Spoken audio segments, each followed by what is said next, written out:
Bienvenue chez Zoo!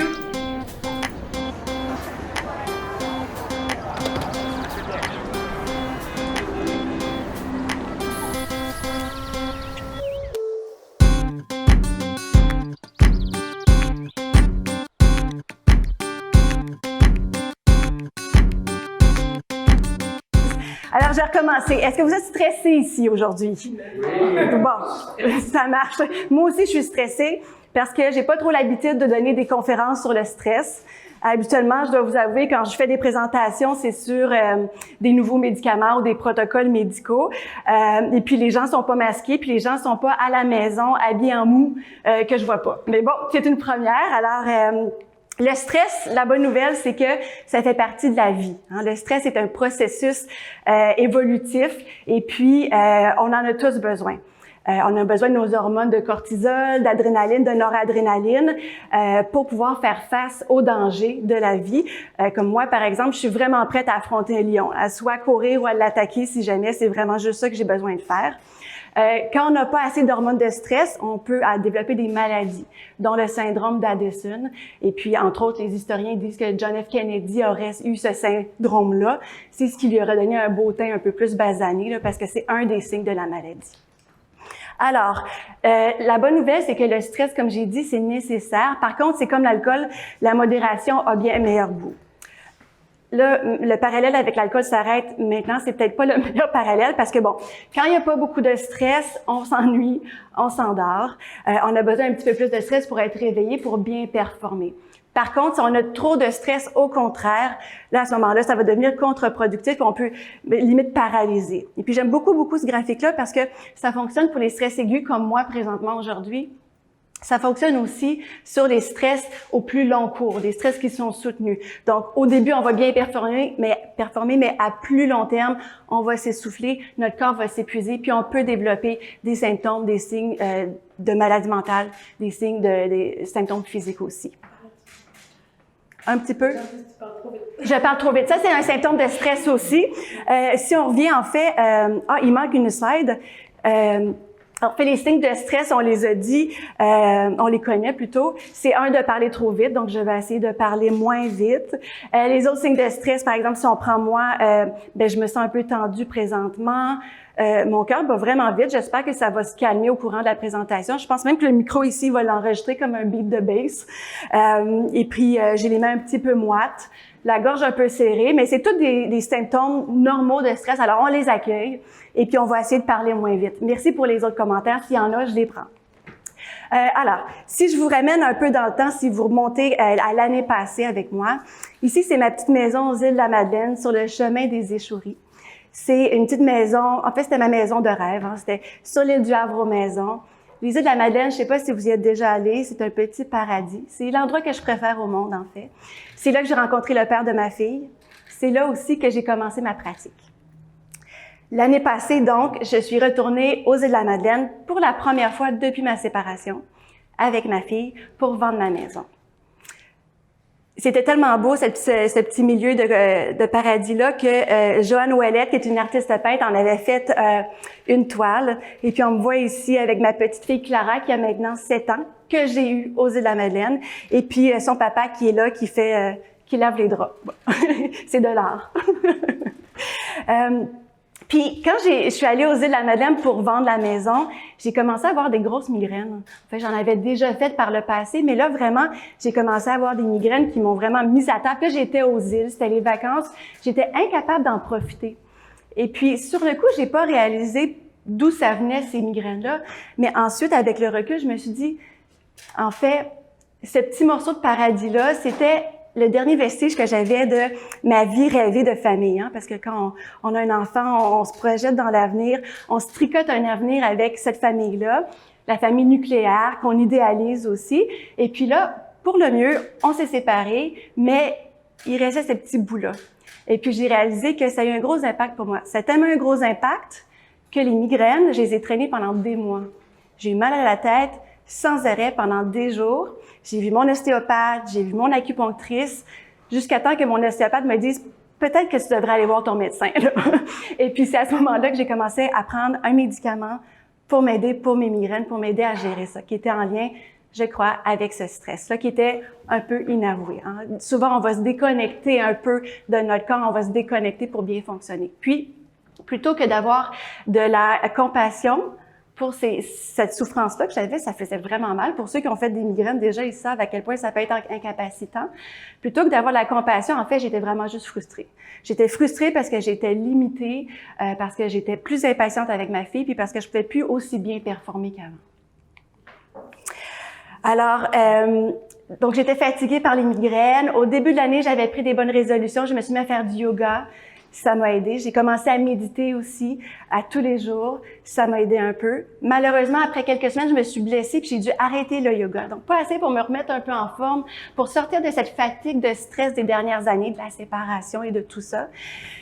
Et puis là est arrivé, bang, la COVID-19, hein, tout le monde a été affecté. Et puis, la COVID-19, comme médecin, je dois vous avouer, c'était différent. Ça va bien aller, sauf que hein, la COVID-19, ça m'a attrapée quand j'étais déjà fatiguée. Et puis là, j'ai dû gérer tout le stress collectif aussi apporté par la COVID-19. On entendait aux nouvelles, ça va bien aller, on a assez de masques pour les 7 prochains jours, mais ces masques-là étaient sous clé à l'hôpital. J'étais, honnêtement, terrorisée. J'étais terrorisée en partant le matin en auto dans les rues désertes, alors qu'on disait à tout le monde de rester à la maison pour s'éloigner le plus possible du microbe. Moi, j'y allais consciemment et volontairement. J'avais tellement la trouille, c'était tellement instable comme condition au début que j'ai acheté mes propres visières chez Tristan pour être sûre d'être bien protégée. C'était pas juste moi qui avais la trouille. Mes collègues avaient tellement la trouille aussi qu'eux aussi ont acheté des visières, leurs propres visières, pour être sûr qu'on soit bien protégés, pour pouvoir faire notre travail auprès des patients. J'avais tellement la trouille qu'au début, j'ai envoyé ma fille chez ma mère parce que j'étais morte de peur de lui transmettre le virus. On sait que chez les enfants, c'était pas si pire, mais il y a toujours les cas rares de complications graves. Et puis moi, c'est une déformation professionnelle. Je pense toujours au pire. Je veux pas que le pire arrive à mes patients, donc je suis toujours en train de penser au pire. J'étais morte de peur que ma fille attrape la COVID-19 et puis le transmette à son père, puis que son père développe des complications graves, puis qu'elle perde son père à cause de moi. J'avais tellement la trouille qu'après quelques semaines de COVID-19, j'ai réalisé que mes cheveux tombaient. J'ai réalisé que je perdais plus mes cheveux. Puis j'ai réalisé aussi que non seulement moi, je perdais mes cheveux, mais que plusieurs de mes collègues à travers le Canada, médecins, perdaient aussi leurs cheveux. Télogène effluvium. Je sais pas ceux qui ont vu Opération Beurre de Peanuts ici, là, ça traduit un peu mon âge, là. C'est vrai. Par chance, maintenant, mes cheveux ont arrêté de tomber, là, c'est retourné un peu un cycle plus normal. Mais c'est pour vous dire à quel point j'étais terrorisée. Malgré ma trouille, j'ai décidé d'aller donner un coup de main quand même en CHSLD parce que je travaille pas en CHSLD. Je me suis dit ça n'a aucun sens, il faut y aller. Et puis, je suis allée en CHSLD. Ici, c'est moi avec tout l'équipement de protection. C'est l'infirmière qui m'avait pris en photo parce que cette journée-là, je devais aller chercher ma fille chez son père. Et puis, je pouvais pas y aller parce que je finissais trop tard, parce que excusez-moi, c'était le bordel. C'était le bordel sur mon étage. C'est une unité de déments qui était portée à bout de bras par une infirmière extraordinaire. Le médecin qui s'occupait de cette unité-là était âgé, donc ne pouvait pas venir travailler. Et puis, on faisait tout ce qu'on pouvait pour essayer de les aider, pour essayer de prévenir l'éclosion de COVID-19. C'était tellement le bordel chez ces patients-là, c'était des patients déments, que les premiers cas de COVID-19 avaient passé la nuit à errer, hein, parce que les patients déments font de l'errance, à errer dans les corridors puis à cracher partout, en toussant. C'était tellement de bordel qu'on n'était pas capable d'avoir des contentions pour les patients, c'est-à-dire de pouvoir au moins mettre une petite barrière dans leur chambre, parce que les barrières, ils étaient en bas, dans le sous-sol. Ça prenait un formulaire pour les faire venir, fait que le menuisier vienne. Puis de toute façon, pour ce patient-là, il va essayer de passer par-dessus, il va tomber puis il va se casser une hanche. Quand je voulais dépister tout l'étage pour être sûre d'attraper les cas de COVID-19 puis y porter attention, on me répondait que les écouvillons n'étaient pas disponibles. Alors, cette soirée-là, quand j'ai appelé ma fille pour lui dire que je pouvais pas rentrer, elle pleurait au téléphone parce qu'elle avait hâte de me voir, elle avait envie de me voir. Et puis moi, je lui ai envoyé cette photo-là pour essayer de lui remonter un petit peu le moral. Cette journée-là, je m'en rappelle, c'était le 1er mai. Puis je m'en rappelle parce qu'à la fin de ma journée, quand je suis sortie de l'hôpital, j'ai commencé à avoir mal à la gorge. Puis là, je me suis dit, ah non, ça y est, c'est à mon tour. Hein. Mes premiers cas de COVID-19 venaient de commencer sur l'étage. Je me suis dit, malgré toute la protection que j'ai faite, on sait, ce virus-là, il est très contagieux. Donc, j'ai dû attraper le COVID-19. J'étais complètement à terre. J'étais essoufflée au moindre effort. J'étais vraiment KO. Alors, je suis allée me faire tester. Premier test négatif. Bon, ça arrive des fois quand c'est trop tôt au début de la maladie, on n'est pas capable de voir le virus dans les tests. Là, le deuxième de peine et de misère, je me rends pour me faire tester, encore négatif. Là, les gens autour de moi ont commencé à dire « Mais oui, Caroline, c'est sûr, t'es fatiguée, hein, tu sais, la COVID-19, t'as une grosse année, c'est peut-être ça dans le fond. » Puis je me disais « Oui, d'accord, des symptômes de burn-out, j'en ai déjà eu dans ma vie, mais là, vraiment, c'est trop. » Alors, je suis allée voir une de mes collègues, j'ai pris rendez-vous, je suis allée voir une de mes collègues d'expérience qui m'a dit « On va te faire passer une prise de sang. » Et puis, bang, en pleine pandémie de COVID-19, j'ai attrapé la mononucléose. C'était d'une absurdité totale, j'étais sous le choc. C'était un peu vintage, il faut remarquer ça, là, tant qu'à faire différent. J'avais attrapé la mononucléose. Et puis là, les genoux m'ont plié. Puis pour la première fois de ma vie, mon corps a dit « stop ».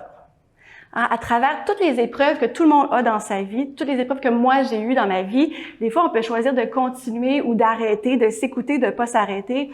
Moi, à travers mes études de médecine, entre autres, j'avais appris à ne pas m'écouter, à traverser mes guerres de 24 heures et puis à avoir la tête forte. Puis éventuellement, il y a une petite déconnexion qui se fait entre la tête et le corps. Et puis, on s'écoute moins. On écoute moins les signes de migraine qui nous parlent, qui nous disent peut-être que tu devrais ralentir un peu. On écoute moins les brûlures d'estomac, les tensions, les tendinites, les blessures au yoga. On continue. Et puis, moi, ça m'a pris une mononucléose pour arrêter. L'avantage de devoir s'arrêter, c'est que ça nous force à faire à prendre un recul, puis à faire un bilan.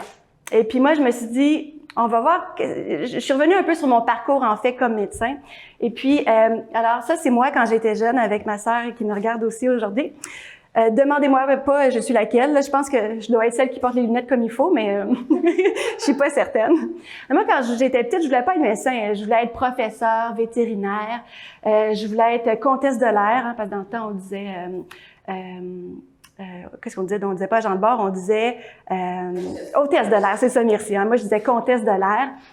Et puis, finalement, j'ai réalisé au courant de mes études que j'avais de la facilité à l'école, puis j'avais un petit cœur de Mère Teresa. Hein. Moi, je voulais aider les gens, je voulais faire le bien autour de moi, puis je me suis dit, qu'est-ce que je peux faire avec mes capacités pour pouvoir aider les gens autour de moi? Et puis là, je me suis dit, je vais aller en médecine.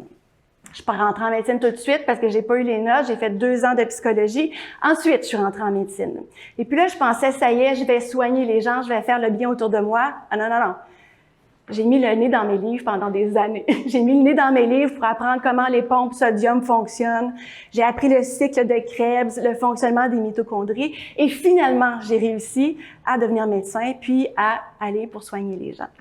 Et puis, j'ai réalisé que au cœur du métier de médecin était l'empathie. On a besoin d'empathie pour pouvoir gérer notre stress. Au cœur du métier de médecin, c'est l'empathie pour les gens qu'on va aider.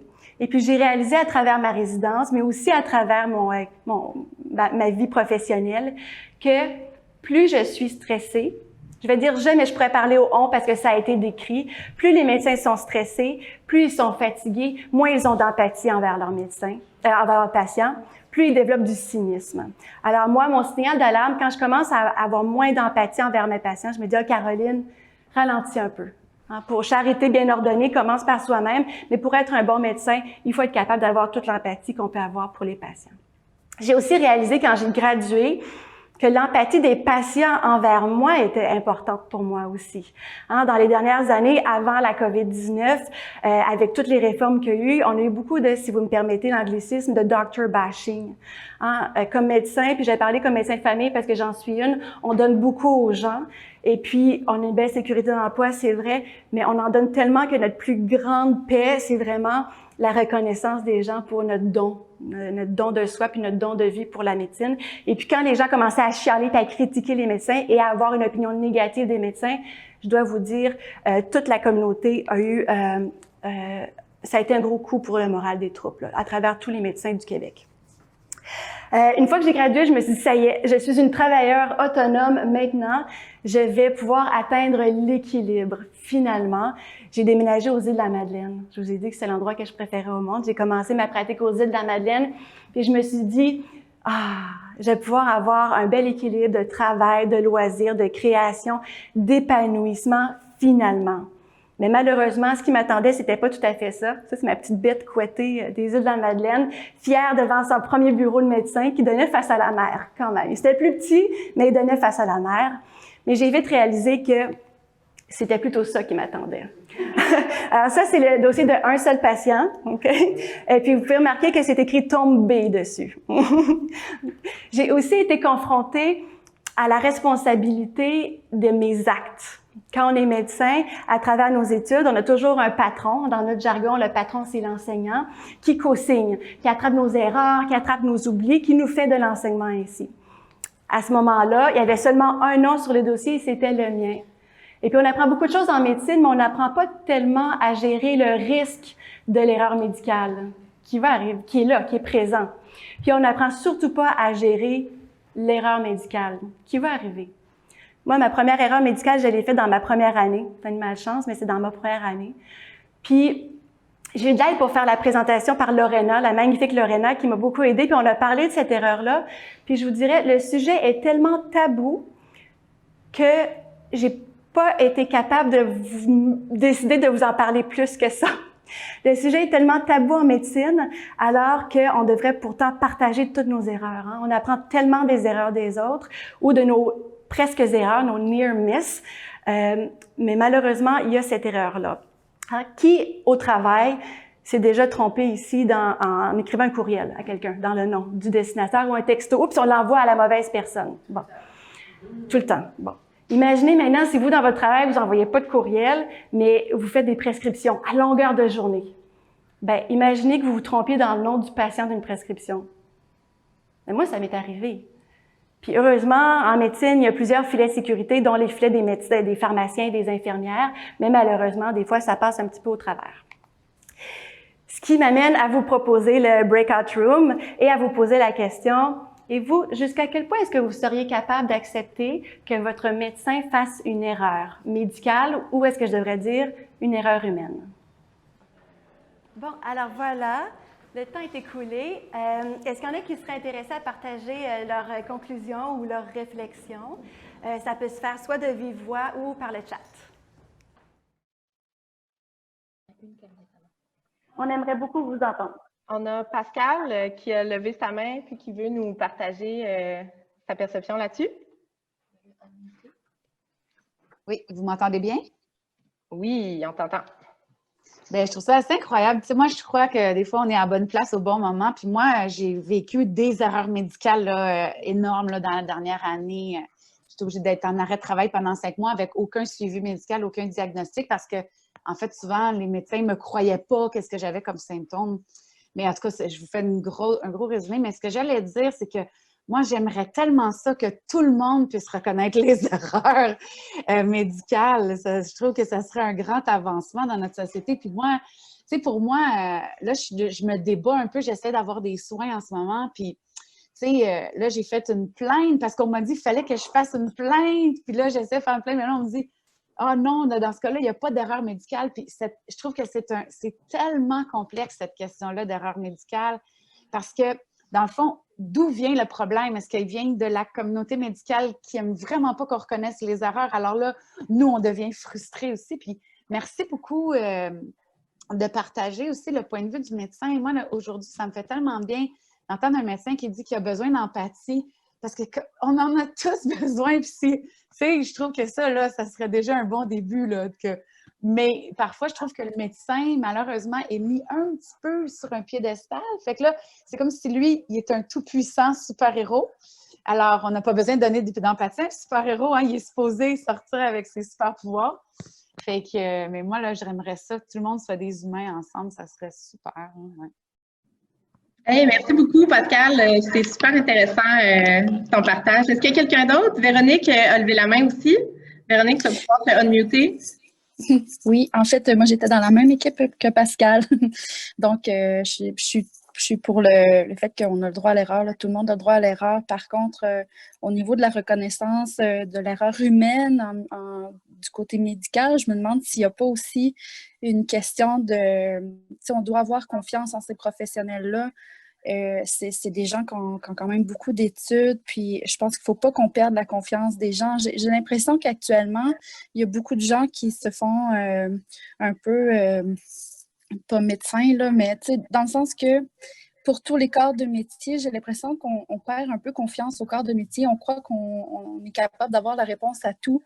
Je suis plutôt d'avis qu'il faut continuer d'avoir confiance aux professionnels, autant santé qu'en environnement, que peu importe dans quel corps de métier, c'est important de maintenir cette confiance-là. Fait que si tous les médecins reconnaissaient tous les erreurs, j'ai l'impression qu'il y en aurait beaucoup qui perdraient confiance quand même.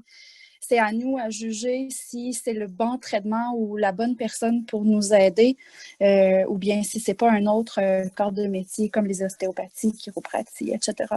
Donc, il y a une part des choses. Ce n'est pas l'unique responsabilité du corps de médecine. Je pense que c'est la responsabilité du patient puis du traitant. Merci pour ton partage. On a quelques autres mains. On va prendre, on a 2 mains levées en ce moment. On va les prendre, puis ensuite on va continuer. Donc, on a Alexis et ensuite on a Nick Rose, plus haut, heureux, curieux. Yes, on était dans une équipe où on a parlé beaucoup de ça continue un peu sur les derniers Alexis, commentaires. on t'écoute. Est-ce que vous m'entendez? Oui. On parlait de la relation qui était entre le patient et le médecin. Puis le premier sujet abordé, c'était l'importance pour le patient de se prendre en charge. Fait que, oui, au niveau des connaissances, mais aussi au niveau de la sensibilisation puis de la prévention. Fait que toutes ces étapes-là amènent à avoir un certain recul aussi par rapport à n'importe quel traitement qui sont apportés après, mais amènent aussi à peut-être moins avoir besoin de soutien médical. L'autre aspect qui a été abordé, c'était la possibilité d'avoir des choix de traitement. Puis le sujet qu'on a abordé, c'était les cancers. Il y a des situations où on a une fracture, puis on n'a pas 12 choix de traitement. Il faut réparer la fracture, mais d'autres pour le cancer, où est-ce qu'il y a aussi un volet psychologique qui est impliqué. Parce que là, le relationnel est vraiment super important. Puis le dernier aspect qu'on a abordé, c'était tout le volet d'historique. Donc souvent, on parle à plusieurs médecins traitants dans notre vie, puis selon différentes circonstances. Donc c'est aussi notre responsabilité en tant que patient de partager notre historique avec le médecin pour qu'ils puissent prendre des décisions qui sont plus éclairées, de dire bon, ben, tel type de traitement, ça a bien fonctionné, tel autre type de traitement n'a pas bien fonctionné. Puis dans ces 3 cas-là, c'était vraiment l'importance de la relation entre le médecin et le patient. Voilà. Merci, Alexis. On a plein de mains là, qui se lèvent. Là. Je ne sais pas, Lorena. On va prendre la dernière main que j'avais annoncée. Là. Nick Rose, heureux, curieux. Je ne sais pas si je prononce bien ton nom. À toi le micro. Oui, c'est mon prénom avec ma couleur préférée et l'émotion que je ressens. Alors, bonjour à tous et à toutes. Je voulais dire, moi, ce que je voulais ajouter, c'était vraiment, ça abonde à peu près dans le même sens aussi. C'est que je crois que l'erreur est totalement humaine et je crois qu'il faut accepter les erreurs, mais à une seule condition aussi, c'est est-ce que l'interlocuteur ou la personne à qui on s'adresse aussi accepte d'avoir fait l'erreur aussi, parce que je pense le niveau d'écoute ou le niveau justement d'empathie, est-ce que la personne est vraiment à l'écoute de nos besoins? Est-ce que vraiment la personne sait qu'elle a fait une erreur et puis est prête à passer est prête aussi à trouver une solution avec nous? Et ça, je pense que la communication est la clé dans toute la relation du début jusqu'à la fin. C'est ça qui est le plus important. Deuxième chose aussi que je voulais aborder dans le même sens que la première intervenante qui a parlé, c'est vraiment aussi le fait que je trouve des fois, on a tendance à déifier ou à idolâtrer certains corps de métier. Et je pense que ça aussi, il faudrait peut-être les ramener à des humains. C'est très important, je crois, de ramener tout le monde au même niveau parce que je parle même pour moi, mais même aussi pour les médecins aussi, si on fait face à des dieux, on risque aussi peut-être d'avoir un comportement de non-pardon, de non-apathie, parce qu'on va les mettre sur un piédestal, et puis ça, je pense que c'est très dangereux pour toute personne d'être sur un piédestal. Autant que ça peut leur apporter des avantages. Mais merci beaucoup. Merci beaucoup, Nick. Tout le monde, on va reprendre avec Caroline. Pour tout le monde qui aurait d'autres partages, là, écrivez-nous en quelques lignes dans le chat. Puis on va continuer avec notre conférencière. Wow! Merci à merci à tout le monde pour le partage. C'est super intéressant. Pascal, je suis vraiment désolée que tu aies été victime d'une erreur, mais je suis surtout aussi désolée que tu n'aies pas du soutien par la suite. Je vais rebondir sur les commentaires qui sont super intéressants. Je pense qu'effectivement, puis je vais essayer de parler plus lentement encore, effectivement, les médecins sont mis, je crois, sur un piédestal, puis je le vis moi-même. Quand je dis que je suis médecin, des fois, il y a un petit mouvement de recul, puis on fait « oh », puis on me voit un peu différemment à partir de ce moment-là, mais pourtant, je suis encore la même personne. Je pense que ça vient du paternalisme médical qu'il y avait jadis. Hein. Dans les petits villages au Québec, on avait le notaire, le curé, puis le médecin. Hein. Puis c'est eux qui avaient tout le savoir. Maintenant, c'est plus comme ça. Les médecins, on est un corps de métier comme un autre, on est des professionnels comme un autre. L'autre chose, c'est que maintenant qu'il n'y a plus le paternalisme médical, bien que des fois il soit malheureusement ressenti, on fait des décisions partagées avec le patient. Dans la relation thérapeutique, le médecin devrait fournir assez d'informations pour que vous, comme patient, vous soyez capable de prendre des décisions éclairées. Et puis ça amènerait aussi une certaine responsabilité partagée, qui est pas vraiment connu dans le monde des médecins. Moi, je paye cher, moi, pour mon association de protection médicale, là, au cas que j'ai une poursuite. Heureusement, au Canada, au Québec, la pratique des poursuites puis des poursuites judiciaires est moins pire qu'aux États-Unis, parce qu'il faut comprendre aussi que ce risque de poursuite-là amène parfois les médecins à changer leur pratique médicale, à faire plus d'interventions médicales pour prévenir à tout prix les petites complications qui peuvent arriver. Mais des fois, ces interventions-là qui médicalisent trop un patient, une condition de santé, entraînent aussi des effets délétères. Je pense que ça... Oui, je regarde le temps qui coule. Merci, Lorena, de me rappeler. Je vais essayer de faire ça rondement, sans parler trop vite. Il y a plusieurs types de stress dans la vie. Il y a les stress négatifs, on en a parlé beaucoup. Mais il y a aussi les stress positifs. Je vous présente ma petite Clara, qui est née en 2013, comme je vous ai dit. Après un magnifique travail d'une 20aine d'heures, moi, j'ai eu la chance d'avoir un travail là, avec de l'auto-hypnose. C'était naturel, c'était beau, jusqu'à temps que ma cocotte décide de se présenter par la face et puis que je parte en situation en césarienne d'urgence. Alors là, c'est comme si quelqu'un avait fait ça, même clac, puis là, j'étais sortie de mon auto-hypnose et j'ai capoté. J'ai eu peur que ma fille meure, j'ai eu peur de moi mourir parce que j'entendais l'anesthésiste qui parlait de ma pression artérielle qui baissait, des médicaments qu'il devait me donner, je sentais ma douleur, personne me parlait. J'ai été tellement traumatisée que j'ai eu des éléments de syndrome de stress post-traumatique par la suite. Ça aussi, c'est une réalité dont on parle pas beaucoup, mais qui est très, très prévalente. J'ai eu la chance, par contre, de pouvoir canaliser toute cette énergie négative-là, cette souffrance-là, par la création. Et puis, est né de cette naissance difficile, Le bruit des cailloux, qui est un livre que j'ai fait avec le père de ma fille Clara, qui s'appelle Roger, qui est un illustrateur. Et puis, on a publié ce livre aux éditions de La Mort ouverte à la fin de notre séjour aux îles de la Madeleine. C'est comme si ça concluait mon chapitre aux îles de la Madeleine. On a eu la magnifique chance d'être partenaire avec Kim Thuy, qui a participé au livre, qui a publié un poème à l'intérieur de ce livre-là. Et puis, on a eu une belle réception aussi. L'Association des librairies indépendantes du Québec l'a mis sur sa liste des 100 meilleurs livres de l'année 2015. Donc, ça a vraiment été un rêve devenu réalité pour moi. Et puis, merci Lorena. Et puis, ça m'a permis aussi de mettre sur papier un peu de ce que j'ai vécu. Puis, je vais vous lire seulement un poème pour vous donner un peu un exemple de ce qui en est sorti.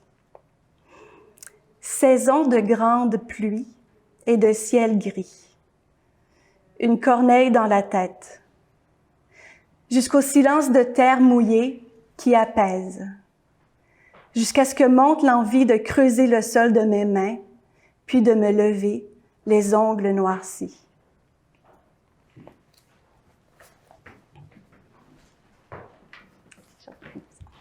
Alors, suite à la publication de ce livre-là, je suis revenue à Montréal et j'ai décidé de complètement réorienter ma carrière et puis de moi aussi faire des accouchements. Alors, je suis retournée aux études, j'ai fait 4 mois de formation et puis je me suis spécialisée en médecine familiale, mais en périnatalité. Et puis, je me suis dit que si je pouvais éviter ce que moi j'ai vécu à une personne, ben ça serait au moins ça de fait. Et puis, cette souffrance-là, ce deuil difficile de l'accouchement rêvé aussi, me donne beaucoup d'énergie à chaque fois que j'ai une garde pour pouvoir être le plus présente possible pour mes patientes. Ici, on a moi avec le petit visage fripé après une garde de 24 heures et puis le beau petit Théo sur le papa Tony. J'ai la grande chance de pouvoir partager ces moments-là magiques avec les familles et puis c'est quelque chose que j'apprécie vraiment beaucoup. Ce qui m'amène à terminer en parlant du burn-out chez les médecins, entre autres. Un médecin sur 3 va faire un burn-out au courant de sa carrière. Le burn-out est plus prévalent chez les médecins que dans la population générale et malheureusement, le suicide l'est aussi. Le suicide est plus prévalent chez les médecins et ce, à partir même du début de leurs études médicales. Pourquoi? Probablement à cause du stress, mais aussi probablement à cause de certains traits de personnalité chez les médecins, entre autres le perfectionnisme, qui empêche de pouvoir accepter les erreurs. Depuis 5 ans, les demandes d'aide au programme d'aide aux médecins du Québec ont augmenté de 84% chez les médecins de famille. C'est énorme. Puis autant avant, les médecins allaient consulter pour des problèmes, souvent plus des problèmes personnels, des problèmes conjugaux, des problèmes financiers, des problèmes d'abus. Maintenant, la source de souffrance des médecins vient beaucoup de problèmes au niveau du travail. On a développé un concept qui s'appelle la souffrance éthique. Et puis, c'est ce que vivent les médecins qui peuvent pas offrir des soins optimaux aux patients, qui par les restrictions du système budgétaire, matériel, etc. Et puis, heureusement, il y a des pistes de solutions. Malheureusement, on ne peut pas décider des traits innés que nos parents vont nous léguer qui nous amènent des risques ou pas de développer des problèmes de santé mentale, de dépression ou d'anxiété. Par contre, la résilience, elle, s'apprend et se travaille. Et de plus en plus, on réalise qu'on a avantage à enseigner ça aussi aux étudiants en médecine parce qu'un médecin malade, ça soigne moins bien. Un médecin qui est absent à cause de la maladie mentale, il n'est pas là pour soigner ses patients. Ça donne pas des très bons soins, ça. Alors, une des choses qui est très populaire auprès des médecins, c'est le mindfulness. Nous, les médecins, on aime ça quand c'est prouvé par la science, et puis, le mindfulness l'est. Alors, ça, c'est enseigné. On peut même avoir des crédits de formation médicale continue pour des cours de mindfulness. Alors, c'est quand même un bel avantage maintenant. Ce qui peut aider pour la résilience aussi, c'est de cultiver notre esprit de gratitude. Naturellement, l'activité physique, se permettre assez de sommeil, je vous apprends rien, là, la saine alimentation, être capable de mettre ses limites, ce qui est difficile pour un médecin quand il y a un patient malade devant toi, puis il faut apprendre à lui dire non, à le réaffairer à quelqu'un d'autre. Il faut apprendre parce que on a besoin de ces limites-là, malheureusement. Faut cultiver aussi notre connexion à nos proches, à notre société, notre collectivité, mais aussi à la nature. Et puis, si possible, s'accorder un espace de création. Alors moi, au courant en fait, je vous ai parlé du 1er mai tantôt, j'ai pas recommencé à travailler depuis ce temps-là parce que je suis à terre. J'ai de la misère à faire mes tâches à la maison, je suis fatiguée tout le temps, j'adore des 15 heures par jour. La mono m'a vraiment coupé les jambes. Cette semaine, ça va mieux, j'espère que ça va continuer à aller aussi bien comme ça. Avec ce recul, j'ai décidé de changer quelques aspects dans ma vie pour éviter que je retraîne cette fatigue-là, puis que ça m'amène à attraper des maladies que j'aurais dû avoir à l'adolescence. J'ai décidé de travailler moins. J'ai décidé de continuer à méditer, de retourner au yoga quand mon poignet sera guéri. Et puis, j'ai décidé de vendre mon cottage aussi sur le plateau pour déménager dans plus petit et puis pour pouvoir m'offrir un chalet pour me connecter de la nature, mais surtout pour passer plus de temps avec ma fille Clara. Je vous remercie beaucoup de votre écoute, de votre partage.